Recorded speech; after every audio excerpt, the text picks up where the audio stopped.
k'a fɔ ko armée ale ye terroriste belebele faga c'est à dire que a bɔ baara la pewu c'est à dire que k'a ka ko jigin nka an ye tubabu journaliste dɔw ye minnu bɔra ka o ko in ko nkalontigiya k'a yira k'a fɔ ko kulu dɔ de bɛ yen ko o kulu de ye nin cɛ in faga ɔ an dun ye laseli kɛ yan k'a fɔ ko mali armée de ye ninnu faga wa a prévu bɛɛ lajɛlen bɛ yen wa a ma kɛ sanfɛ fagali ye dɛ ɲɛ gwɛn ka mugu ci a la an ka ko wɛrɛ bɛ ka fɔ musa a ko la dɛ bubu tɛ ɲɛfɔli ka di bubu i bisimila.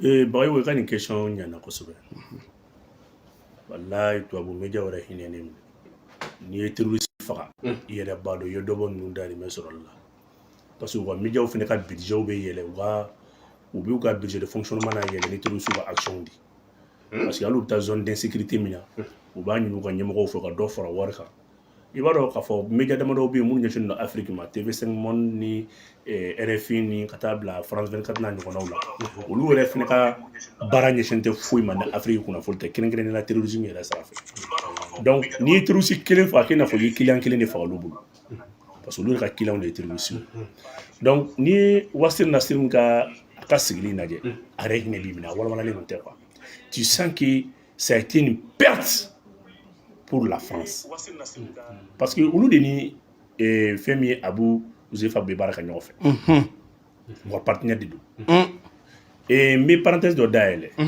fɛn min ye Sahraoui ye u ka partenaire yɛrɛ yɛrɛ de don tu sais ni tubabu k'i ma ko nin wari filɛ nin ko n bɛ ka nin ɲini taa i mago la n b'o de fɛ taa i mago la tubabu bɛ wari bɔ ka terroriste ka otage ka terroriste ka libération négocier ka tila k'a fɔ diɲɛ mɔgɔ ma k'a bɛ k'a ɲini n b'o misali de ma Sahraoui en 2014 Sahraoui kun minɛlen bɛ Yadi Agali bolo Yadi Agali kelen yɔrɔ Yadi ka baara ye otage falen de mɔgɔ bɛ Yadi ka terroriste Yadi tɛ terroriste Yadi ka baara ye prise d'otage ni o transaction ninnu Yadi bɛ baro la a b'o pourcentage de ta donc n'i y'o jateminɛ k'a lajɛ i bɛna ye k'a fɔ France ye 20 millions d'euros de da Sahraoui kan Wadou Sen kan k'a fali Sahraoui la o 20 millions d'euros in i b'a dɔn ni tubabu bɛ fɛn min a b'a seri ta o 20 millions d'euros seri taara ye France an ka président kɔrɔ dɔ muso ka sanni na n'a kuma kɛra polémique ye n'a y'a lakɔlɔsi an ka Mali président kɔrɔ dɔ muso ka sanni na mais n'i ye jateminɛ kɛ nin kan i bɛna ye k'a fɔ 20 millions d'euros dara Sahraoui kan k'a bila a talen kɔrɔ kɔ France tila k'a appel lancer ko ni mɔgɔ min sera k'a sɔrɔ ko ça a été mis en prix o y'a sɔrɔ olu yɛrɛ de y'a bilali négocier c'est que tagalen ɲɛfɛ an da bɛna don a développement donc tubabu b'a fɔ fɛn o fɛn ma ko n bɛ k'a ɲini ko fila don n'a partenaire tɛ i bɛ taa sɔrɔ u bɛnna ko dɔ ma a tigi bɔra a kɔrɔ parce que kuma dɔw la terroriste fana b'u cu ni tubabu ye fɛn min ye nin cɛ min filɛ nin il a été recruté par qui Sahraoui de ye recruté Sahraoui kɔfɛ fɛn min Andan Abu Waled El Sahraoui o fana nana ka tila k'a ta k'a bila baara la après maintenant Okasha a nana baara ko ye Mauritanie frontière la après a tila ka segin ka na tugun ka évoluer dans le nord du pays ka taa vers Kidal Abu Zulaifa Abu Zulaifa nana bɔ o bɛɛ la ka tila ka na kɛ o kuma na chef de recruteur ka chef ye c'est lui qui était le relais entre maintenant le leader même ça fait je ne sais pas les hauts sommets même des Daesh ale ni autorité locale ni ɲɔgɔn cɛ ça fait ale ni u ka commission locale ni ɲɔgɔn cɛ parce que i b'a dɔn Daesh bɛ évoluer c'est ale ka centre d'intérêt c'est un peu international Daesh bɛ diɲɛ bɛɛ ka terroriste de don maintenant n'i ye Abu Zulaifa ta k'a lajɛ Abu Zulaifa kun kelen b'a fɔ k'u ka délégué dans le Sahel o kɛra Sahraoui fɛnɛ éliminé kɔfɛ o kɔfɛ tun Abu El Sahraoui Abu Anan El Sahraoui français tubabu ka détachement mun nana ne américain ka détachement min n'o ye 32 ye n'o kun nana k'a fɔ o de kun bɛ ka bɔ k'a fɔ k'a bɛ taa El Sahraoui ɲini Anan El Sahraoui c'est lui qui était le commandant militaire d'abord maintenant u taara k'u bɛ t'o de ɲini o de sen fɛ Abu Zulaifa y'u ka qu'on va attaquer Tongo u faga mais n'i y'o o kan jateminɛ k'a lajɛ o de ye Abu Zulaifa recruté ale de Abou Zulefa de critique. Donc Abou Zulefa ka bara te dore foyer, c'est juste qu'à créer un contact avec la population locale et les Daesh. Parce que ali ni terrorisme ke ibi reposer duguden do de ka. Donc Abou Zulefa ka bara nana koy. Mais dans loi du même Babou, Abou Zulefa ka avantage nana ke muyi. Na yi nyesin fion fema abesola. O ko ni ala o latika. Na yi nyesin fion fema abesola. Ni Abou Zulefa ka wati laba nunu jatimine. Yani Mali armée ka foka aba éliminer. Abou Zulefa ka schéma mena anyafoya ka schéma yɛrɛ min b'a bolo ko an ka baara mun kɛ parce que Abou Zulefa nana i to a bɛ u bɛ ka utiliser fo a yɛrɛ nana fort donc a ka mentor in bɛɛ nana sa o Kasha o nana sa et El Sharawi o nana sa donc k'u to la fɛn min ye fɛn min ye Abu Andan fɛnɛ o fɛnɛ nana sa donc pratiquement ale bɛ ɲɛmɔgɔya ta o ye diyagoya de mais n'i y'a ka trajet ta k'a lajɛ Zulefa nana Djebok vers le mois de janvier 2023 en allant Djebok après on a séjourné à peu près quelques kilomètres de Djebok à Bara en allant boler Bara il a reçu une somme d'argent en allant recrutement qui est en Songo maintenant à Bora en Songo kakla kana are yoro minyar na na fara yoro minyar tasrai à peu près ay nana il furu sirni anga shia muso do re to ngana no furu mais akere go furu o furu li fene kera mangaye barsa bloc ni aka ancien combattant de man o kunyo muso di mais ale reka jatimine la o tien sara kere kero mais il savait que massa ale ni opération ko ɲɔgɔn fɛ ale yɛrɛ fɛ o tora yen donc o muso a y'o de mamine donc maintenant n'i ye Abou Zulefa ka ni tasira jateminɛ i n'a fɔ n bɛ ka a fɔ a ye cogo min na donc tasiga in o de kɛra a yɛrɛ dogoyɔrɔba ye n'i jateminɛ ka o de y'a ka point delta yɛrɛ yɛrɛ donc a nani b'o la a ka opération kun ɲɛsinnen bɛ yɔrɔ jumɛn ma sisan a bɛ bɔ n'i kun y'a ka trajet jateminɛ chaque fois selon les renseignements Abou Zulefa kun bɛ bɔ Ansongo kana Tasiga kana Labzanga a bɛ yɛlɛn ka taa Inates donc a bɛ tɛmɛ ka taa fo ka taa Gaba o y'a donné san Niger territoire kan donc a bɛna ka na nin zone na a bɛ opérer a bɛ tila ka segin donc il était le maître de centre de tout ça donc a ka dernier attaque a kun ka yɔrɔ jumɛn attaquer o de kun ye Indilimani yɛrɛ kɔnɔna ye an ka détachement mun bɛ yan kun ka attaque daminɛ de ka sigi parce que population locale dɔw kun commencer ka baga fɔta ma wariko mankan don ni ɲɔgɔn cɛ mais mun yɛrɛ kɛra problème ba ye o kɛra muso ko in de c'est la raison pour laquelle ni terroriste ye muso furu dɔrɔn o y'a repérer i ma terroriste mana bonya cogo cogo n'a ye muso furu c'est fini donc mais minnu y'ale recruter olu bolo ko il est célibataire mais ça trouvait que lui il s'est déjà marié avec une femme de la localité. Donc, à nous de Tarasissan, à la région, mais la région nous trois fois donc, à Signa Kana, Tasiga de ça, Tasiga Yoro de Bura, Bura et Fengo Kona Fenoundi. Donc, Anana, Ani Moussoui, Kumbi, Rodina. Mais ça fait qu'à l'air de combattant de Soul.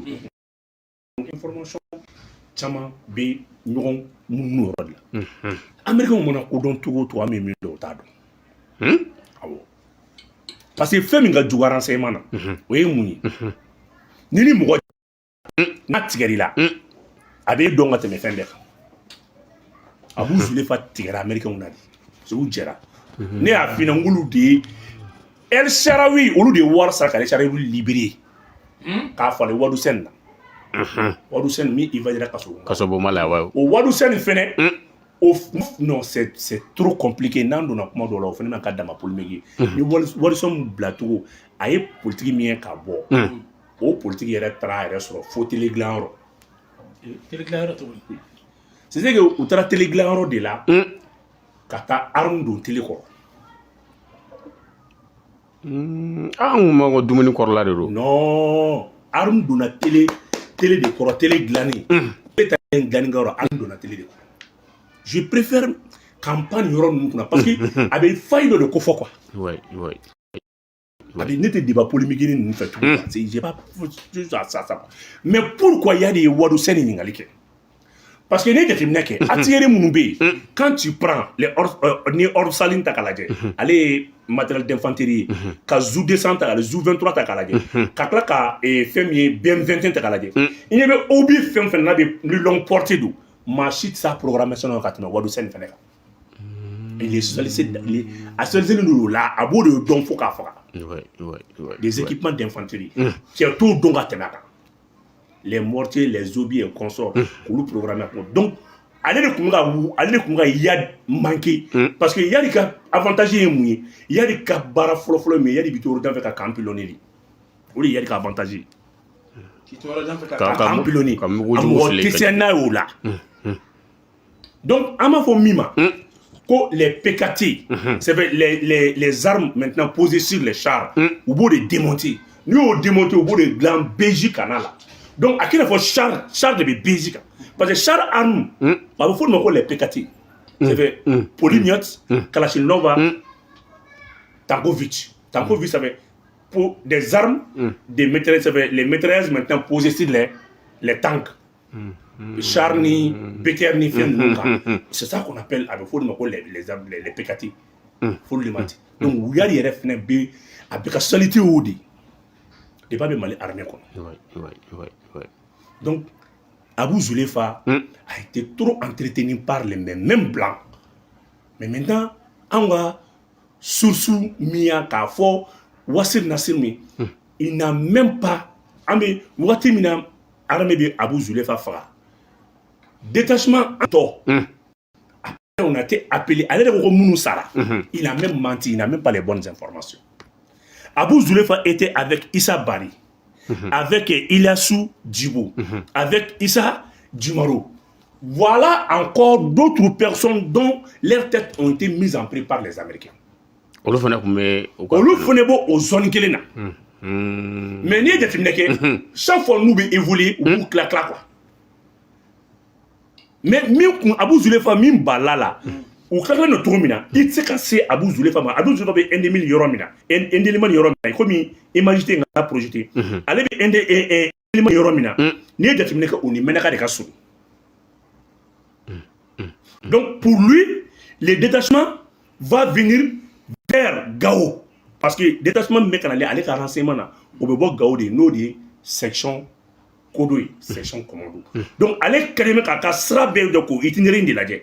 Mais en réalité, ça a été une surprise pour lui. Maintenant, où il sort de continuer à dire, mais n'a qu'à aller. Mais ni vous m'occupez ni Bara, Ansongo, Tassiga, en ce moment, allez combien parce que allez qu'à élément béni du coup bella. Tu vois, nous avons placé dans l'Europe. Oui. Donc, allez, tiens, voilà comment il faut. Ou Bessara ko fo mo kili c'est pas vrai. C'est pas vrai. Mais ni Abou Nassir ka ni Wali Nassir ou Amar Nassir Wassim Nassir ni akani kuma ndati tu trouves que ka fo ou digla mo Bassara parce que ni mo de bouga présence justifiée dans le Sahel ni a mais Amérique be Sahel kono terroristes de B ni a mais France be intervenir terroristes de B les terroristes ont trop collaboré avec les médias occidentaux. C'est des partenaires des terroristes. Ok, mais vous, à Kakorfo, qu'on a un MSA Kokumafo, quoi, beaucoup, mais est-ce que au lieu de ma chain Fakadi en Arimema? Yala Maïbo. Yora Niara Kuma Jatimne. Allez, bah, faut que MSA. Ko MSA de Okmana Tchefra. Comme Tcheka Mourombe Morotan, quand de Ofa. Ma faute. C'est dans tout et pour tout, Moronou Morotan Nani. O mɔgɔ tan naani a k'a la ale k'a bila kun na a bɛɛ kun tɛ o kuma na Abu Zulefa ka mɔgɔ ye Abu Zulefa yɛrɛ ka proche kun ye mɔgɔ 7 de m'a dɔn n'i y'a faamu dɔw ninnu kun ye muso somɔgɔw de lui il n'est même pas ale yɛrɛ tɛ foyi kalama ko ye ale ko MSA mɔgɔw de ka olu taara misi ɲini de la ko parce que ko État islamique ko ye misi dɔw minɛ 2021-2022 bon ko misi ninnu ko o kuma na MSA kun taara o ɲini n'o ye Musa Achartman ka mɔgɔw ye n'o bomba pour les salles de la Zawadi maintenant ko de sen fɛ olu ye cɛ découverte kɛ kulu la côté a y'a fɔ tan de a y'a ka kuma da ni n'a ka kuma bɛ a y'a kala ko u ye cɛ découverte kɛ u kɛlen ka cɛ découverte k'u bolila Abu Zulefa kɔ pour que k'a ni tɔw yɔrɔ jan ɲɔgɔn na mais a y'ale ɲininka bon ale kelen k'o kuma fɔ kuma min na ko armée Mali donna jeu kɔnɔ cogo di comment ale ko ten yɔrɔ a ma se k'o yɔrɔ ɲɛfɔ chaque fois il bɛ taa sɔrɔ armée fait des opérations avec des mouvements locaux Abu Zulefa ma sa a kelen n'i ye Abu Zulefa ka si Abu Zulefa ka saya lajɛ Abu Zulefa ni mɔgɔ caman de sara filɛ nin a bɛɛ filɛ nin bɛɛ kɛra yɔrɔ kelen de m'a fɔ ma n'i ye nin lajɛ nin bɛɛ kɛra zone kelen donc ce qu'il a dit il a menti Abu Zulefa a dit ko Wasim ko Abu Zulefa ni k'a sara kelen Abu Zulefa ma sara kelen Abu Zulefa sara contacté de la corps à corps échange de tir donc ani a sara yɔrɔ kelen na n'o ye Tasika ye a bɛɛ localité kelen de a n'a ka mɔgɔw si ma janya si la si ma janya si donc a ye fɛn min yɛrɛ fɔ a t'a dɔn mais comme a ko des sources locales o de ni maloya quoi mais a kumana fɛn fɛnɛ ka su kɔri fila in kan parce que a y'a jira k'a fɔ ko kelen bɛ yen nɔ k'o ma kɛ nin wagati yɛrɛ la cɛ jɔlen bɛ min kun a ko k'o ye kɔrɔlen ye awɔ k'o fagara a mɛnna maintenant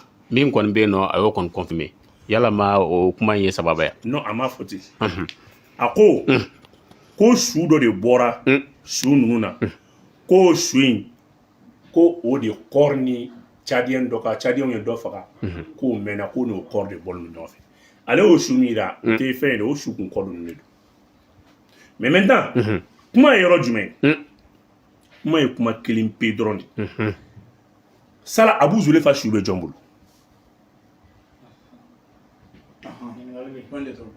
Abu Zulefa su bɛ Mali armée de bolo c'est que Mali armée ka avantage kɛra fɛn kelen dɔrɔn de ne ni kun sara bombardement na k'a su tunna an kun tɛ jɛya ou n'a kun yɛrɛ kɛra ka kɛ cogo dɔ la ni bombe o de y'a to chaque fois je salue le courage de l'armée malienne c'est une opération très risquée très d'envergure mais une opération menée par beaucoup de professionnalisme u ma sɔn abada ka vecteur aérien utiliser il faut qu'on salue le courage de l'armée malienne cɛ si tɛ k'i bɛ sɔn ka jigin dɛsi mɔgɔ kama duguma hali ni mɔgɔ min sara fɔlen dugumana la u bɛ dugumana dɔ bɛ kɔ fɛn wɛrɛ mais n'i miiri élément minnu n'a ni minnu cira ɲɔgɔn na a yɛrɛ t'a dɔn Abu Zulefa m'a bila a kunna k'a fɔ k'ale bɛ se ka sa tan a m'a bila a kunna tan quoi Américains ma sɔn duguma a dugumakɛ la a ye Américains minɛ i b'a fɔ walima k'a den a ye Américains faga k'u fufu dugumakɛlɛ cɛ t'a kan o la dugutigi a ma min kɛ Abu Zulefa bɛ wele de ko le vétéran a ye Mujaw kɛ a ye Amsadine kɛ m'a dɔn n'i y'a faamuya a ye dɛsi ka bolofara 3 bɛ yen a ye nin bɛɛ kɛ i t'i miiri terrorisme fɛn o fɛn bɛ yen n'a bɛ Sahel kɔnɔ Abu Zulefa y'a bɛɛ kɛ il est venu en 2012 mais i t'i miiri terrorisme bolofara si ma que ça soit le côté de Yad que ça soit le côté de État islamique Abu Zulefa mɛnna terrorisme kɔnɔ a b'a dɔn de marifa min b'a bolo n'a b'a kɔrɔta o marifa in a ye Américains de faga k'o marifa kɔrɔta Américains ka marifa de don a ye Américain kɛ min faga k'o ka casque ta a y'o caméra de ta k'o de kɛ ka vidéo jate kɛ ka tila k'o ka marifa ta k'a kɔrɔta donc o ye mun ye i tɛ cɛ si bila ni armée Mali tɛ ko bɛ sɔn ka jigin Abu Zulefa kama duguma i tɛ sɔn mais ni Ala kun y'a kɛ k'anw ye nin bombarder k'a sara a kun tɛ jɛya heureusement on garde le corps c'est fait tous les corps fɛn fɛn bɛ kɛnɛ in kan a bɛɛ b'an bolo a bɛɛ dafalen bɛ yen Abu Zulefa yɛrɛ bɛ yen a n'a bɔnmɔsimaba a su bɛ yen o t'a la ayi mais a est-ce que a y'a confirmer a yɛrɛ y'a confirmer k'a kɔni sara a y'o de confirmer voilà bon ne yɛrɛ y'a confirmer donc mais ale ta ye polémique bɛ min nɔfɛ polémique tɛ dɛ ale ko k'ale ye weleli de kɛ mais e bɛ se ka wele kɛ cogo di mɔgɔw ka jamana kɔnɔ sɔrɔsiw ye mɔgɔ min faga o jɔlen b'a kɔnɔ e y'o kɛ ye weleli de kɛ ale ma k'ale ye weleli de kɛ an kun bɛ yen yɛrɛ de Mali armée kun bɛ yen yɛrɛ de anw kun bɛ yen de an jɔlen ale ye weleli de kɛ bon n'a ko so ko armée française be i kum se ka ko wara be mais mu ko i kala je abi kuna français ko journaliste fla ñon so Cheikh Daniel ko non on était à Russe. Ah bon? Nos partenaires. Tu sais que à donné de Fongo Noutado, c'est l'opération a été menée par une section commando de l'armée malienne. Anga Tchedondro. Anga Tchedondro. Il y avait quelques mobiles mbéala te mobile tambo. A te mobile tambo. Je parle des véhicules légers, véhicules blindés mbé 4. 4 véhicules blindés, 4 véhicules et 8 véhicules légers. Ça veut dire opération hautement menée, discrètement menée. Ça fait athée, il y a des opérations de la Kala, vous voulez faire un massacre à Sigadala. Amad donc. Donc, Wassim Nassir te fouille donne un coup là. A te fouille donne là. Cheikh Daniel va faire un coup Irichou. Allez, va faire un Branganon. Donc, les sources même ne sont pas concordantes. Vous, la question est-ce que Mali est au RTM Jabarani pour Mangatek en semaine Katuka émission ka professeur Bawole, c'est-à-dire des spécialistes en terrorisme pour voler kana ka émission baka ka wala sa ay ni koy abseka la jayo parce que ni ata kala jeni ni ngona kera Europe français be mo Bawole kana plateau lo be diba ban fama mais aya ga fo war tem ya bo sugelen drone ni ne ko ma film banyina a bora sugelen drone kera ko entemeni mais au fait que musa ka kuma yɛrɛ tɔ dafa pour que a su yɛrɛ tɛ yira o tɛ yɛrɛ la a su image ka yira pour que u yɛrɛ k'a ye quoi parce que bɛɛ bɛ prévu de quoi. Très bien. C'est que vous êtes passionné. Abou Zoulé fait une opération Kofé. Après, il y a une opération qui s'est engagée le lundi. Opération de Yeni Mouronouni. Abou Zoulé fait avec encore d'autres personnes. Avec Issa Bari, Isalou Djibo, ou Fenebe Yorore, opération engagée là. Tu sais que l'opération d'Obé, Nia a lancé Kabaka fin d'Oké, il veut mourir même quand il bouge. A Kada Webi, Anga Wassim. Kaka galonda keneka odi aw hakine an wala ine ka terusu de neti on n'a pas les mêmes objectifs ale ka ala ine ka fo an ye galon tige mais an wala ine de ku be fa ka ba to mo duru mo nani bebe wo kele ne sara nasir de ko wa ko amro bes ko Abou Zoulé fali munu mo ga ni nyombe ku j'étais en vue ko na kala mo kele la il a menti mo ça va bebe balola ou bebe yoro ina. Donc, opération Banen Kofé, quand l'armée voulait retourner casser, après, vous venez signer là, il y aurait un tout. Donc, l'opération a repris. Opération relancée là tout. Je pense que, na ala seulement béni, c'est ça, ma soeur, vous le parce que vous, ça m'a. Abou Zoulé fa faire les noirs avec Jimmy. Abou Zoulé fa Sara, quand même, on m'a dit qu'à dans la cale des doigts. On dit qu'il va y avoir un chebni, il s'est dans la lagé. Est-ce qu'il réellement, même, il va falloir américain faire c'est nini. Ça n'a même pas dépassé. Vous voulez faire il est carré près qu'à faire 10 minutes. À maintenant. Donc c'était tellement facile. À la magueule. Donc, opération on est bon en boulot. Zone gueule en tant que blague et là, fena. À quoi faudra ni chouba boulot? Comment on dit faire les chouba on dit boulot? Mais alors quand on, allez ma pas chouba, mais alors quand on est mafra, on a mafra, ni mi a faire ça. Donc on a kata chou no boulot chouba boulot. Bon, wasim go ka afara kaka yere arandi ko meka abano parce que ko kera ko communication ko fa di Mali armement. Yalo kuma ale ti a pour ba bene. Ale yere so horo law. Ale ko na fanga di Mali armement. Et non ko Mali armement afara. Donc mo be ñogonje. E ko Mali armement fem fara. Et la ka fotu ko afro ko yere arandi ko no na le yere arandi o ye kuma sulu o ye la gauche di ama. Ale côté. Mais ni belle kuma mais ye kuma do fo meto o jabi konna la iko muna ORTM ma to social sigi bien média be plateau social sigi ninka Cameroun ya sigi Togo ya sigi Niger ya sigi neti média foima que ça soit les médias sous-régionaux les médias internationaux c'est un média dont média ba do mo plateau social sigi ninka ni Cameroun ta sur soro il va faire là non c'est un trophée pour l'Afrique maintenant on t'a oui à ma manière de le faire, oui, il tient bel et frère. Contingent togolais, glissement, ayo mourotan nanfara. Nigérien, ayo mouron kofara. Mali armée, ayo convoi m'attaquer la catane convoi douroué. 2017.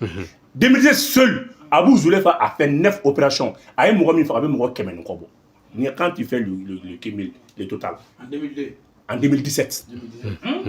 Abou Zoulé Abou Zoulé a participé, a contribué. Nord, ça va. Les 3 grandes régions du Mali, au Bénin, Abou Zoulé a tombé aux côtés de Yad. En Yad, Déborah, Mauritanie, au Kachaka, ne m'a fait au Kachani, Charabili Nanaya. olu fila de nana 2012 olu de bɔra n'a ye Mauritanie ka na Okacha dɔ tun bɛ ko Okacha a sara olu de nana n'a ye Abu Zulefa Mali région saba min binna en 3 jours Abu Zulefa tun b'a kɔnba la donc fɛn min don ni États-Unis don u b'a fɔ nin ma ko breaking news c'est le président yɛrɛ tun bɛ bɔ ka discours kalan ne tɛ jigin hali wɛrɛ tɛ min na koyi ne bɛ jigin Mali yɛrɛ faamaw de la ne n'a ɲɔgɔnna kɛra président de tun kan ka bɔ ka Abu Zulefa parce que a bi kunna n'a tun sɔrɔ ko américain de tun ye nin faga bilayi Amérique président de tun bɛ bɔ ka na annoncer fɔlɔ trophée do m'a fɔ ma Amérique président fɔlɔ de tun bɛ bɔ k'a fɔ ko nin sara Bɛlɛden ka saya la président m'a fɔ a bɛ taa bon o bɛ cogo min na nin ka jugu ni Bɛlɛden ye parce que nin ye Bɛlɛden ye fɛn kamikaze de kɛ attentat de kɛ plutôt mais nin y'i jɔ face à face de l'américain fɛ k'u faga u dali k'u faga a ma fɛn dɛ c'est pas parce que k'a ye attentat ko ka taa bombe yɔrɔ la a m'o kɛ dɛ k'u kunbɛn cɛ i jɔlen filɛ i tɛ se n'an tɛ se la face à face a ma k'a humiliation ɲɔgɔn ma kɛ o ka tila k'u faga k'u ka casque ta k'a publier a b'u su fu donc ni américain b'a fɔ yɔrɔ dɔ ko milliard k'a bɛ 60 millions dollars d'i ma donc o ye Mali ka trophée de normalement ni tun kan ka kɛ président fɔlɔfɔlɔ tun kan ka nin yɛrɛ annonce kɛ mais hors terme ta ne tɛ jigin o la n tɛ n da don o la bilen quoi depuis n ye min fɔ kan n tɛ n da don o la maliyɛnw yɛrɛ b'o juger quoi mais ne kɔni b'a dɔn n'an ka médiaw m'u ka taabolo falen an bɛ ka don guerre de communication min kɔnɔ walahi Facebook ta anw ta ye TikTok ta anw ta ye tubabuw ta de don n'an m'an ka taabolo falen tubabuw bɛ an datu parce que en 2012 u ye Nord bin tan de k'a fɔ ko wayi ko une colonne de PJ arme bɛ tan arme b'a la ka replier kanw ninnu ye kan dɔw bin'u da ye k'a fɔ ko karamɔgɔ dɔw ta ka sɔrɔ hali kɛlɛ yɛrɛ ma se RFI ni France de Nord yɛrɛ bi bon n'an ka médiaw m'u ka comportement falen moyen b'olu minnu ye walahi min bɛ ka kɛ a tɛ fɛ parce que se b'olu de ye ka taa fan bɛɛ ka taa fan bɛɛ donc tuma dɔw la RFI b'i sigilen don ko une colonne des hommes armés lourdement armés i bɛ taa sɔrɔ a bɛɛ faralen ɲɔgɔn kan BJ 2 BJ 3 tɛ tɛmɛ o kan donc voilà un peu Wase Nasiru ta n bɛ bɔ o kɔnɔ Bayo ok an bɛ taa accord la accord ko kuma ayi accord d'Alger tɛ ko accord minnu signera Mali yɛrɛ ni diɲɛmaaw cɛ ko accord dɔw bɛ yen nɔ ko o sababaw tɛ an bɛna Bobo ɲininka a bɛ se ka walawalali kɛ accord damadɔni minnu bɛ yen nɔ n'olu bɛ se ka dankari kɛ an yɛrɛ ka ɲɛnamaya taabolo la Bobo kuma filɛ k'i ka ɲɛfɔli kɛ accord ni c'est que don dɔ sera maliyɛnw ka bɔ ko dɔ tiɲɛ kalama o de y'a to n y'a exiger accord nin ka kɛ thème ye parce que an bɛ ɲɔgɔn sama la ni nɔ don Mali yɛrɛ de y'a yɛrɛ siri k'a da walahi o de to ni Mali dossier sera ONU na kuma dɔw la tubabu dɔw b'u kanto ko bon o tuma na aw yɛrɛ de ma nin fɔ nin don wa c'est la raison pour laquelle n'an ma transition fo walahi an bɛ kɛ Asimi ma jugu ye Assimi nous ni de di jamana ma depuis 92 depuis 91 depuis Moussa bɛ fanga la don min na fo bi Mali armée ma deli k'i ɲɛsin Kidali ma en tant que ni armée on a toujours négocié c'est vrai n'an ye combat engagé i bɛ taa sɔrɔ a bɛ se yɔrɔ dɔ la on négocie mais ka don yɛrɛ k'i ɲɛsin ka kɛlɛbolo dan n tɛ dɔrɔmɛ 20 da aw ma on a toujours négocié la paix au nord Mali pour la transition bɛ fo a ɲɛ kan k'a fo a kɔ kan k'a fo a foli tɛ se ka fɔ ka s'a dan na accord minnu signé ne y'a kalan k'a fɔ aw ye aw bɛɛ bɛ kasi aw ɲɛji la accord minnu signé o de y'a to rebelles b'a fɔ kuma bɛɛ ko il faut que k'an ka to an dalakan quoi Algérie b'a fɔ kuma bɛɛ ko il faut que nous respectons nos engagements parce que chaque fois u b'an affaiblir k'an bila ka accord dɔw signé mɔgɔ dɔw fɛ n'a fɔra n'a tɛ da la. Les gens pensent que Azawad ko dame la don jumɛn ka Mali armée désarmée ka marifa minɛ mɔgɔw la ka tila ka armée yɛrɛ délocaliser k'an bo yen an tɛ fɛ ka kan y'anw ɲɛ la o bɛ Mali accord kɔnɔ ka kan bo yen awɔ jamana bɛ jate minɛ kan tɛ voilà k'a fɔ ko bon an bɛ sɔn a bɛ kan déplacer ka kan bo yen o de y'a to kitale kan tu sais que fɛn fɔlɔ min nana u ye mouvement fɔlɔ min kɛ o de kɛra MPR Mouvement populaire Azawad wallahi politiciens ma Azawad reconnu politiciens tɛ dɛ politiciens yɔrɔ fɔra dama ni politiciens tɛ bɛɛ baro la mais Azawad ka reconnu Musa Traoré ka tile de la kɛra a bɛ yan mais fɛn fɛn o de tun ne kun ko don dɔ sera ka taa débat de fond na quoi accord de Tamanrasset bɛɛ ka taa kalan article 4 les armées maliennes ne mèneront aucune activité susceptible de donner lieu à des accrochages avec les combattants. Elles procéderont à un allègement progressif de leur dispositif dans les régions 6 et 7. Comme Mali armée te fouille que même ce qui est sababu quand ni kele et région 6e ni 7e région donc au corps dit avec bo dondoni a boto fena be marfa de dakabo. Article 5. Dans le cadre du présent accord, les armées maliennes se désengageront de la gestion de l'administration civile et procéderont la suppression de certains postes militaires. Quand damine depuis Grand Nord là, où est postes supprimés selon les recommandations des mouvements armés, soit MPLA-DB, mouvement populaire Azawad, appuyé par l'Algérie. Il y a des Koumouniama. Il y a des Kélin de Koumouniama.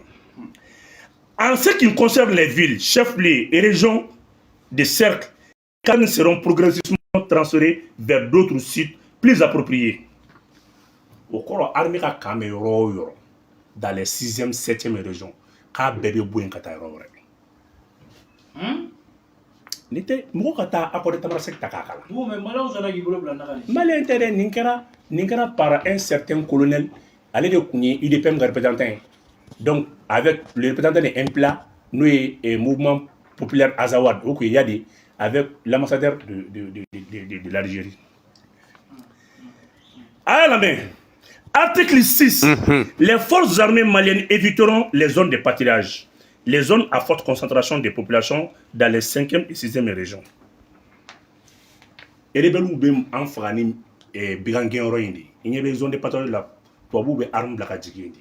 Ba fo munu ma ko menani fenge donc abli ko na ko de to abuka éclairer o de to abuka et c'est ba kalama et fait informateur oui pisi oilo ni Mali armée temena depuis qu'elle na fo bi abli ko na armée ka convoi temena do levé 3 alabo ka fo ko beaucoup temena mobili nani mobili durudo donc elebe ko ngan kumbeni femi ou ba donti ko nga don an nga arme façon de chulo ba bon sera de fait ba bon sera de fait.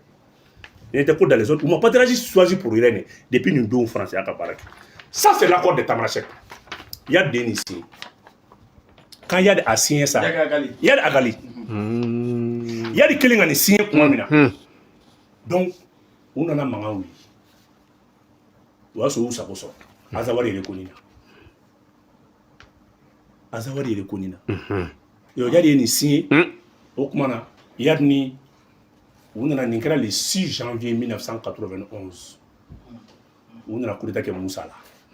Depuis que Moussa a été noble, on a coup d'État là. Vous m'avez dit là. Moussa coup d'État que la Moussa là le 26. Parc national nana. Ah vous faites magana. Fana quoi dit? Parc national nana. Mais parc national article 4. Article 4. Malin Bekalame. Les dispositions du présent pacte sont applicables dans le nord du Mali, appelé 6e, 7e et 8e région. C'est un d'agnon makaladi. Article 5 d'agnon makaladi. Ko bolono blanc na papier mina, a appliqué les régions de Maro de Ronde là. Join Jamanat là. Ni Amadou Toumani Touré nous na watimna. Kana 5. Donc dans les 8e et dans les 7e ou 8e régions, par le gouvernement et Azawad, par les mouvements Front unifié de l'Azawad. Donc, on en a un FIA créé. On a un FIA créé. Donc, il y a des éliminés. Nous, il y a des éliminés. Dès qu'il y a des nafas, il y a des caramogobay, ou des ambassadeurs plénipotentiaires. Donc, il y a des mogobay, on a beau sang. Au lieu des mouvements populaires, Azawad, nous, actifs partis. Donc, Moussa Binadron, on en a fait créer. Nous avions créé les mais et les conservateurs de femme. Donc, on a fait une question. On fait un mouvement du front unifié de l'Azawad. Donc, à man si beke scientifique là. Donc, le gouvernement de la République n'est pas opposé à l'appellation de l'Azawad. Avec pacte national. N'est pas opposé à l'appellation de l'Azawad pour ces régions. Cependant, il reste respectueux des droits des droits des populations de décider librement de l'appellation de leur territoire local et régional et interrégional en attendant que ces populations puissent exercer ces droits par le biais de leurs instances élues locales, régionales et interrégionales. Au corona et population déjà abaka rotoya. Voilà ça, ni à un bon pacte national qu'on a entré à l'élection. Après ça, c'est un député de l'Azawad. Donc le gouvernement n'est pas opposé à l'appellation de l'Azawad. Pacte national qu'on a pas. Bon, on attend pas. Gouvernement mais cet esprit. Ni des démocratie de notre nation, ni pacte national ni démocratie. C'est pour ça que la démocratie n'est pas réussie pour Chine. Non, non, Moussa est ministre, encore c'est quoi à l'école de accord 5, accord article 5, 6, 7. C'est tellement simple. Vous à l'école de comment tu bien? Mis sur pied pour une année des unités spéciales des forces armées composées majoritairement des combattants intégrés des mouvements Front unifié de l'Azawad. Instituer un corps de sécurité intérieure, gendarmerie nationale, garde, police, comprenant toutes les composantes des populations locales, y compris des combattants des mouvements de Front unifié de l'Azawad. C'est ça, armée de Bouen, force sociale de créer, police, gendarmerie, garde, mouvement unifié de quoi de l'Azawad, ou va faire mouvement de Front unifié de l'Azawad, nous MFI. Donc, l'armée de c'est bon, fin de la force spéciale de créer. On a des bouts à la fin. Donc, il y a des gens qui ça, c'est pas national. Aussi, des policiers territoriales, ils ont un ama ala mais il m'a claqué là. Ne me ni accord wala yekana ibe tachi ibe sadi. Ne sigili meka politician o to ne ki mango politician ba kala mako jamana bi. Ne yo fina ngo ne président ils sont tous au courant que jamana bi nimbe de 92 à 2012 on va sur jamana bi. Ça c'est le chemin comme ça. Mais ouais comment? Non, mais il était ni mi mura fangalo bi mangi ici. Comment? Pas épée. Accord, on a trouvé accord mon version dit. Auma, autant réel. Ou bien version nana kaoira, aula koira la kasoka original be et mouvement rebelle boulot, mouvement rebelle boulot kata onini la kata ankela. Oui. Côté, on est pas quand dans la cambato. Imen, on y va pas dans la cambato, on est le gouvernement mode assis. Donc, ni dans la déterminé kaladje. L'alliance du 23 juin 2006. John Kerry, on va faire un nena. En ce moment, avec Bibi de Koulouka porte-parole. Avec Bibi clean. Mais il y a une bonne incono, ni mouflon. Ni parc national indénana conduit quand a jumena ou dans flamme de la paix. Au flamme de la paix, si on a cassero, ni si on est coffre, ou voilà comme Mali sur souffre, ou voilà comme Fali qui est Mali jusqu'en 1994. À signer le coffre. À signer le coffre. Ah, nous, Marfa, on est font génie.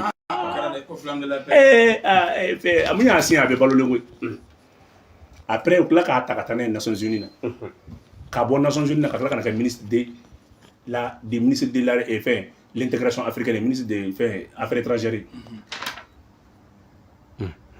Donc, Mali, tu vas pas Mali, mais moi, Ninkara Alpha gouvernement follow, ni a soro, est-ce que va Kalama Jonguna des ministres de la Défense, ni a soro. Ni a soro Jonguna des ministres de la Défense, ni a soro Alpha Mor qu'on a des présents. C'est la raison pour laquelle il va la coller chaque fois où le régime qu'on a le ministre de la Défense, nous marquons présent avec le premier ministre de la Condamné beaucoup mal.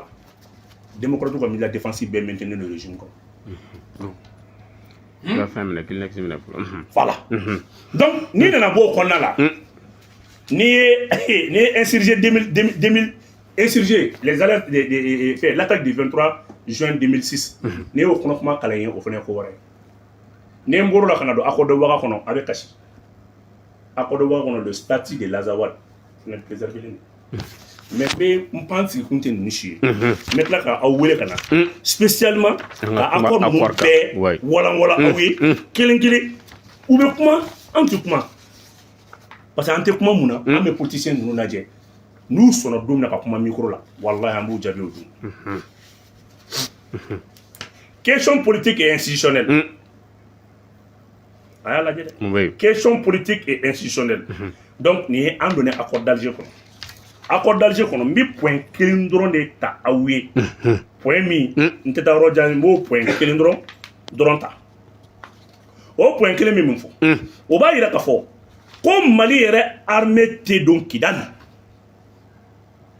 Accord jumɛn? Accord de Ouaga ou accord? Accord.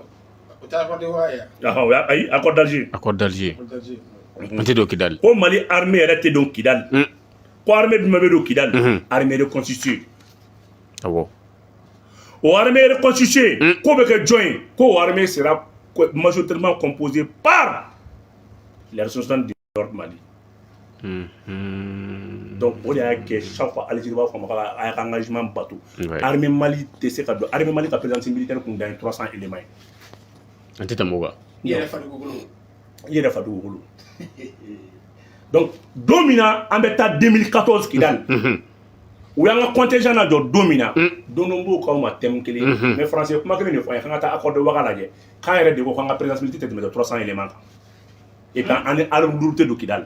N'i y'a ye u y'an tiré fantan kalifa don MINUSMA na. Don min na don jumɛn? Accord an ka visite an ka gouvernement ka visite min kɛra Kidali n'an ye 46 positions perdues n'o de kɛra Barkhane ka nali ye n'o de kɔfɛ Barkhane Serval yɛlɛma ka kɛ Barkhane ye. Premier ministre voilà o visite min kɛra a y'a to an ka débat sigi débat accord kan. Ça veut dire an bɛ to nin débat ninnu kɔnɔna la an tɛ se ka bɔ nɔgɔ la quoi an ka débat sigi accord kan mun ye min signé ka nin yɛrɛ yira. Accord signé Mali kɔnɔ n'i y'a ye don o don a bɛɛ ni Ala cɛ i tɛ sɔn ka da la k'a tigi bɛ sɔn k'u jɔ k'u bɛ politique ko kuma fɔ. Depuis an taara don min na n'an ye Kidali ni Gao ni Tombouctou perdu o yɔrɔnin bɛɛ la accord fana se ka accord baaraw ni fɛnw fana ka labɛn ten kɔrɔ o accord de fana don. Armée kana ko armée tɛ don l'armée malienne tɛ don ko armée de constitution de bɛ don. A bɛ yan. O de tun bɛ yen o.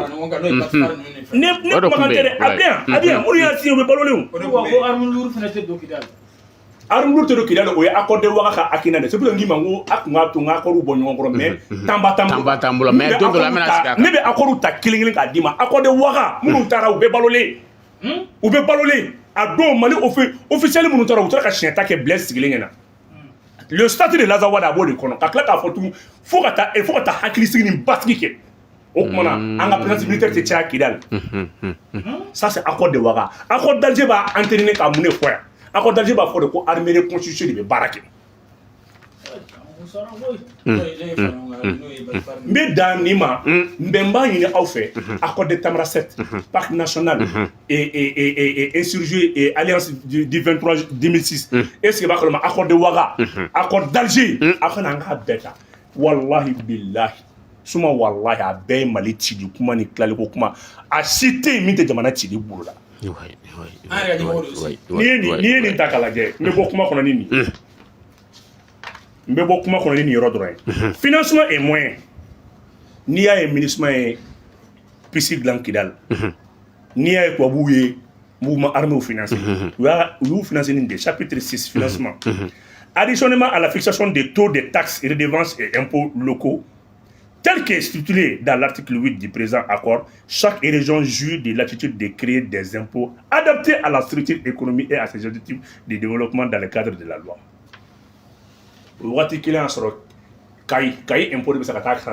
Chaque année, le gouvernement malien avait 11 milliards de Kidali. Mais il y a ça, comme ça nous faisons beaucoup, c'est que les régions peuvent faire un impôt adapté à la réalité. Ota banene ko état be 30% rétrocédé collectivité bema mais particulièrement nous me kla ko taxi ou ta ou ka exploitation bec donc na yu jox ta juruta autre da arme ni fam juruta ko juruta ko sanu wa pétrole ka ma jante on bi ngi ma ngasi kunte mais be adamine accord tamate fin signé wallahi na ma kilin sera ka kuma dunguro me kuma dabla u ci kuma fuka cin la ta micro jow dala ci kuma fo ka tiɲɛ wuli u bɛɛ kuma kalama jamana kɔnɔ ka bi mais transition ye Kidali minɛ ka nin bɛɛ wuli ka sɔrɔ accord tɛ ka accord fara ka lafili nin bɛɛ bɔra yen ni e ma o transition fo ka waleɲuman dɔn i bɛ mun de kɛ n'a sɔrɔ i ye denbatigi k'i ye dutigi ko Mali hami b'i la ne ye nin accord ninnu ta ka na bi aw kun tɛ min kalama a kɔnɔ aw y'o y'a kɔnɔ n'a kun fɔra aw ye ko accord de Tamasek kɔnɔna la k'a fɔra ko mouvement populaire Azawad kuma nana yen de Musa Tarawele ka waati a kuma ko nkalon n'a kun fɔra aw ɲɛna ko waati min na Parti national ko le gouvernement malien n'est pas opposé à l'appellation de l'Azawad. Les démocrates ou bien olu de démocratie daminɛ ka tɛmɛ ka taa o mɔgɔ kelen minnu y'an faga olu de tila ka wele tun tila k'u deli ka tila k'u kɛ ministre des affaires étrangères olu tubabuw ka bila contact la olu taara fond ɲini ka na di rebelles ma Kabrala ka diɲɛ da rebelle in bɛɛ terroriste de y'u fura dama a bɛɛ donc n'u ye min bila ka signature kɛ o b'a fɔ k'o t'u ka mɔgɔ bila ka groupement wɛrɛ créé o de kɔfɛ u nana ni MPLA ye MPLA kɔfɛ u nana ni MFIA ye MFIA kɔfɛ u nana ni MAA ye MAA kɔfɛ u nana ni ARLA ye ça c'est Armée Révolution pour la Libération de l'Azawad n b'a bɛɛ kɛra a bɛɛ ye mouvement kelen non Azawad ko tɛ bila ko ye dɛ politiciens ka ko tɛ dɛ o ko ni kɔni an b'o tiɲɛ fɔ politiciens ka ko nanen tɛ dɛ u bɛɛ b'a kalama ni i b'a lakɔsi ni min kɛra ministre de la défense ye dɔrɔn n'o ma kɛ premier ministre o bɛ kɛ président kɔrɔ ye chaque fois question de défense n'i y'o joli dɔrɔn i bɛ yɛlɛ ah oui wa u bɔra cogo min na Libi fɛnɛ ka na n bɛ tila k'o fɛnɛ fɔ aw ye c'est pour ça n'a kɛra i bɛ Asimi ninnu fo hali ni Asimi ninnu y'i pan k'a jɔ i kan i bɛ Ala minɛ k'i mun n'i y'i miiri ko mɔgɔ minnu ye nin signé k'u bɛ yen hali bi olu de ko démocratie ale baro min aya ne ba awɔ depuis Ala ka depuis rébellion daminɛna an fɛ fo bi k'a fɔ rébellion bɔra Algérie cogo di frontière t'an ni Algérie cɛ ka don Mali la rébellion ma deli ka bɔ Algérie rébellion froidement est soutenu par l'Algérie wa rebelle bɛɛ ye Algérie sɔrɔsi chaque fois u bɛ leader de créer ka sɔrɔ ka Algérie ba ka b'a kalama réservistes ta k'a di Algérie ye recrute Algérie bɛ recrutement façon fila de kɛ kelen o ye Algérie armée kelen o ye Mali attaquer ta ye astafurlah an ka question de ma ɲɛ ka bɔ Libi ka don Mali la ka bɔ Libi ka don Mali la i bɛ k'o ɲininkali min kɛ o y'a dama débat ɲingi ma n bɛ accord ta n'o tɛ n'i y'olu fana nacogo lajɛ o dabɔra an yɛrɛ de la tu sais que à un moment donné kun bɛ i b'a fɔ ko wayi ko an ye rebelle ta k'u dɔn k'u ye marifa bila k'u boli la o ma boli dɛ ça fait partie de la convention an ni Libi kun cɛ an b'u former n'u sera marifaci la u bɛ taa Kadhafi dɛmɛ o mɔgɔ minnu taara Libi an yɛrɛ bolo kan ka kɛ kun o y'a sɔrɔ Francis service de renseignement tilala anw na an b'u former marifaci la donc nous sera passé Kadhafi ka kɛlɛkɛminɛ kun ka ca n'a ka kɛlɛkɛcɛ ye il avait une armure kun tɛ Kadhafi bolo dɛ armure de kun b'a bolo une petite armée mais c'était vraiment arme kun ka ca a bolo Kadhafi avait 32 sites bonbonnes de gaz neurotoxiques Kadhafi avait à peu près 1500 ordres salines à ka arme lourde là il y avait quand même 4 bunkers Kadhafi ba maro Tombouctou ka de kun bɛ sɔrɔ mais Kadhafi ka bunker dɔw kun bɛna fɔ Tombouctou ka bɔ Sirte Bani Tripoli donc an ka mɔgɔw kun bɛ mɔgɔw former an kun bɛ rebelle kɔrɔw former n'u sera marifaci la est-ce que b'a kama o tɔ Kadhafi bɛ a dɔn k'an ye donc n'olu sera marifaci la u bɛ déserter après la formation u bɛ taa Libi maintenant problème kɛra mun ye an yɛrɛ bɛ kan ka kɛ kun don min na u bɛ Kadhafi bin tubabuw nana fɔ o mɔgɔ ninnu de ko k'a bɛ taa aw yɛrɛ faga Kadhafi kama k'a sɔrɔ aw ka jamana bi an bɛ se k'aw dɛmɛ a kɛrɛ c'est ainsi que MLA nana ten MLA nana ten de donc o y'a daba débat de n'a ye débat don bi mais accord dɔrɔn de kan o marifaw fana jiginna cogo min na an b'a bɛɛ dɔn hali ko u ni marifa bɔra Niger ka tɛmɛ ka taa nkalon don u ni marifa kelen ma bɔ Niger a fɔra k'olu y'u bila ka tɛmɛ nkalon don u ni marifa ma bɔ Niger u kunbɛnna cogo min na wari fɔlɔ min dir'u ma k'o installer gacha ni fɛn ninnu créera cogo min na a bɛɛ bɛ nin yɔrɔ de kɔnɔ tiɲɛ an b'an ta kɛ an bɛ armée soutenir ka taa mais autorité politique de ye armée faga yali y'a fɔ a ka kuma kɔnɔ a ko Mali ni Russie ka jɛ de 1962 à nos jours ko armement bɛ Mali bolo k'a tɛ se ka kɛ don min na yali bɛ MPLA créé MPLA signé Algérie a demandé à la France ko ka Mali armée évaluer n'o tɛ ko rébellion tɛ se ka wuli u ye min ɲɔgɔnna kɛ sisan o kelen de bɛ yen wagati min na Musa u ye Musa kurun fɔrɔn fila de la u bɛ ka Musa bɛ kɛlɛ la nord la wagati min na o y'a sɔrɔ AM bɛ mankan na an denw sara donc u bɛ bin tan de o Mali fanga bɛɛ bɛ bin tan de wagati min na mɔgɔw bɛ kɔnban na fɔrɔn na o y'a sɔrɔ politiciens wulilen don Bamakɔ donc u ye ɲɔgɔn de kɛ Musa la de 89-90 combat wililen Moussa est combat engagé économiquement Moussa ne peut plus tenir. Moussa ne sait pas tenir tout. Parce que Moussa n'a pas CFA là en 84. Donc Moussa a donné un 84 CFA là, ajustement structurel là, entreprise fait un combat en boulot, tu as beaucoup de privatisé. Donc Moussa est action free. Au Warou m'a versé, mais entreprise ou là. Donc chômage créé là, oui, mon plan social là, mon chômage là. Donc barkebal tchara. Maintenant, économiquement, Moussa flanchera. Parce que l'université CFA là, doit son souris. Oui, Moussa m'a dit CFA. Donc 89-90. Quel est l'île au côté clé, oui, Ayam Naouli, 91. Donc Moussa ne pourrait pas tenir la guerre contre les rebelles, plus maintenant le front politique. Donc il était obligé d'en signer. Il y a d'abord quand il faut signer pour le coup de faire ça. On va sur Alpha Nounou. Maintenant, il y a déterminé que Moussa fait une erreur mouillée. Alpha Nounou, nous faisons Moussa Kele, au lieu de John Dean, au lieu de RDA ou de lui. Moussa est Mourou Binim de 68. Au lieu de Moumbe, nous, Kalana, nous, me coffre. Au lieu de la front politique de 191. Ah, la guerre, moi, tu m'as dit la politique, tu m'as dit 91. À BRDA, moi, moi, il y a faux. Donc, c'est ça. Moussa n'en a bi. Moussa bini encore 600. Oui, Moussa n'a bini à bien mouvement politique. On va chauffer là. Nord Kakala, Sud Kakala. Donc, Moussa bini encore 600. Donc, oui, papier d'Amadou Toumanou de Nyokoro, Parc national, il veut son Moussa Rafota, mais il doit faire. Donc, Moussa taille 5e et 6e région. Donc, Amadou Toumanou de 6e, 7e et 8e région. N'a pas belle donc, à des 6 ans. Pratiquement, faut tout nous montrer. Tellement que Moussa est armée blanc, armée qui est secret, il y avait la mine de Kalana qui fait 20 tonnes. Au minimum, il fallait quelqu'un. N'a qui va la 90 Moussa et gendarme d'au gain ou beaucoup on a problème dans la boule. On a dans ma histoire maintenant. Ouais. Donc c'est ça non. Il suffit qu'on met 10 tonnes d'or au Wardja Dama ou 10 tonnes d'or quelqu'un n'a Moussa au de Wardja il faut assumer nous ou sigler. Au Wardja qu'on bloque les mairies là. Ni il suffit qu'on t'a dit Moussa Binin quand t'as dit démocratement. Ni Moussa ka sienté. Moussa fait qu'on d'aller tout là. Moussa ka sur ka waring il y aura fort assez mini. Ah, nous sommes dans le débat là. Nous sommes dans plateau, nous sommes plateau.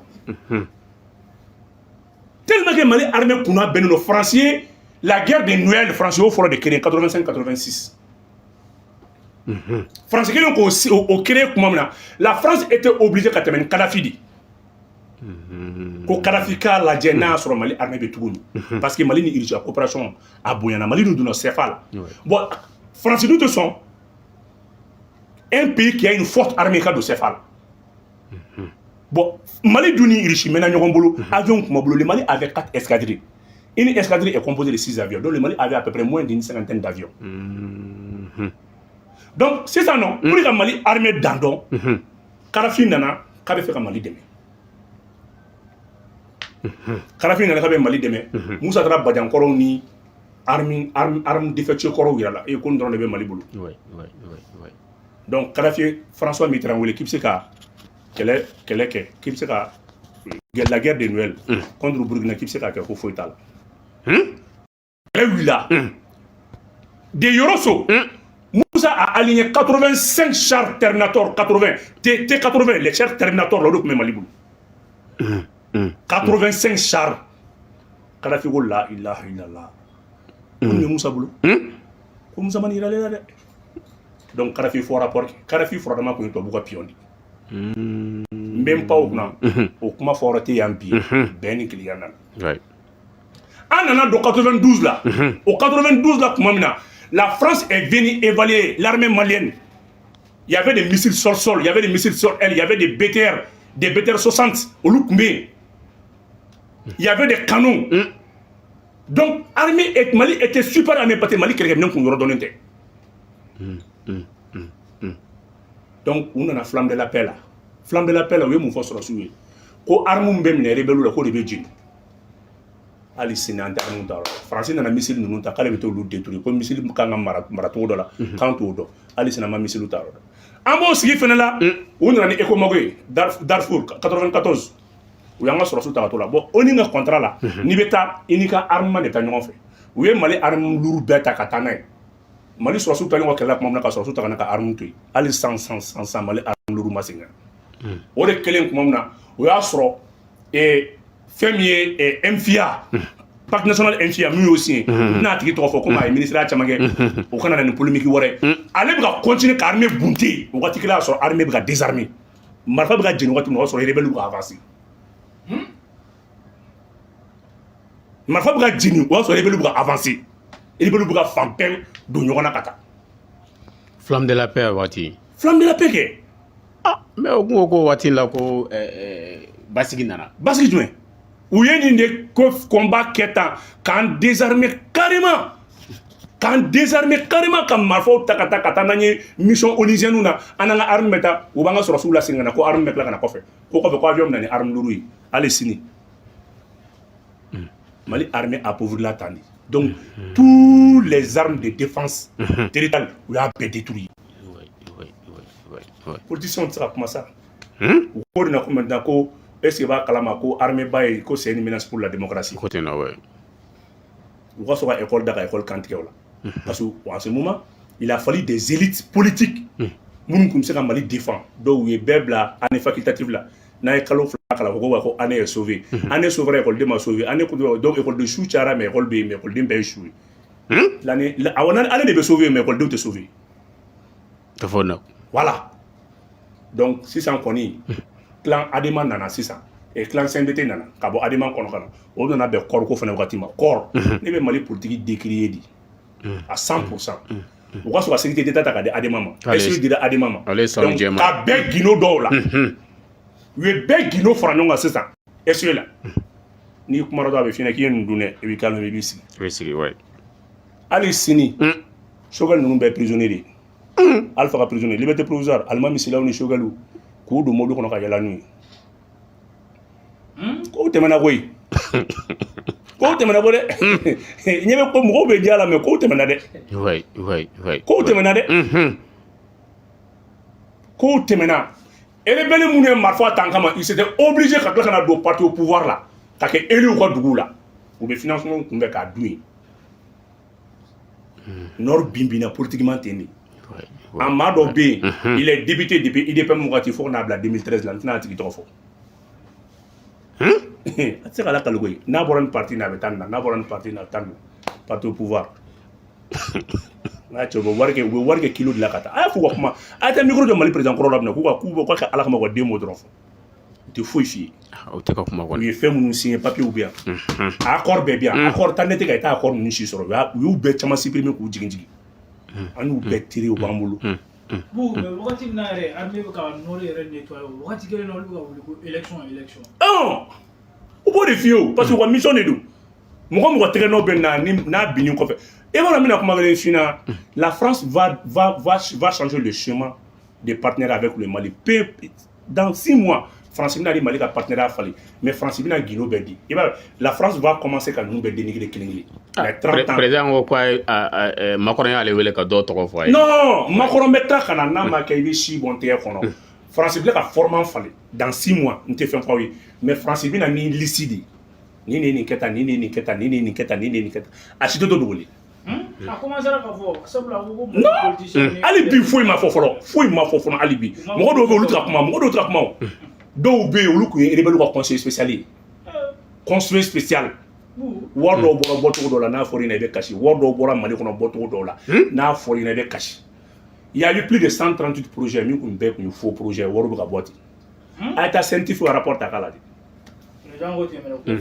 wari dɔw bɔra bɔcogo dɔw la n'a fɔra i ɲɛna ko cɛkɔrɔbaw sigilen bɛ dugu wotoro kɔnɔ a bɛ Alaw n'a kira cɛ mɛlɛkɛw b'u yɛrɛ la ka sɔrɔ u ma sa k'i n'i sara n bɛ koda i nin kan u b'a dɔn u cɛkɔrɔbaw bɛ wotoro kɔnɔ bi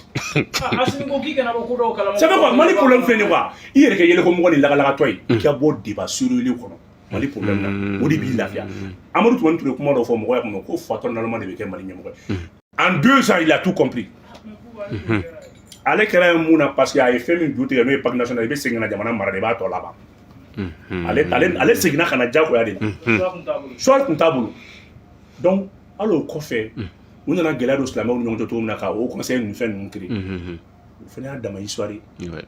olu kirira cogo min na a dɔnnen don Mali ko ka ca. non a tɛ se ka lakali C'est ça là. e ma ye ni min bɔra fanga la o bɛ man k'i sigi o tɛ kuma Mais est-ce qu'on a solution pour o de y'a kuma kɛ Ça, c'est les personnes ressources. Ah, non est-ce que ni ma I b'a dɔn kuma président jamana bɛɛ la président kɔrɔw de bɛ fara ɲɔgɔn kan jamana soutenir ministre kɔrɔw bɛ fara ɲɔgɔn kan jamana soutenir e si b'a kalama ka jamana bɔ gɛlɛya kɔnɔ mais Mali la président kɔrɔ b'i man kun ministre kɔrɔw bɛ to politique la hali bi a bɛ ten n'i ye ministre i bɛ to ala de bɛ to yen i bɛ taa pôle économique la non hali ni bɛɛ ɲinɛnen kɔ i b'i da don a kuma la président kɔrɔ kɔni b'i man k'i sigi ale tɛ kuma ale kɔni b'aw lajɛ ale yɛrɛ ye min kɛ a b'a dɔn ah bien défend bien que l'état le gouvernement malien n'est pas opposé à l'appellation de la savoir ça fait ngo rebelle yɛrɛ Assimi ninnu bolo b'u buté de façon de la ko u ma se ka da la ko ala bɛ sɔn ka den barikama di Mali ma ka Mali libéré ta wallahi rebelle ye fɛn bɛɛ miiri hali quand l'armée était à deux pas de Kidal ko ko négociation bɛ yen sa o de y'a to dɔ b'o la yɛrɛ sa an selen yɛrɛ b'o la n an selen yɛrɛ o tun ma da la mais an selen b'o la wallahi Mali sera ka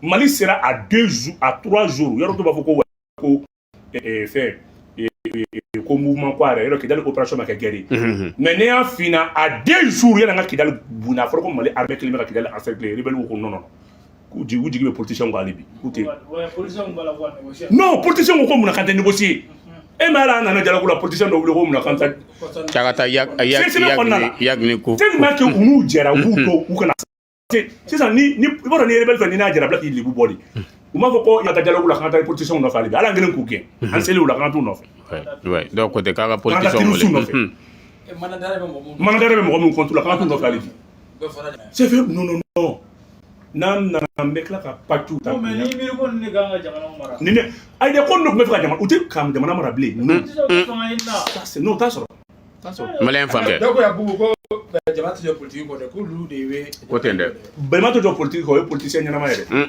mais politicien bɛ jamana da k'a feere jamana bɛ ci ale kɔ Bobo ne bɛ dan sigi an ka bi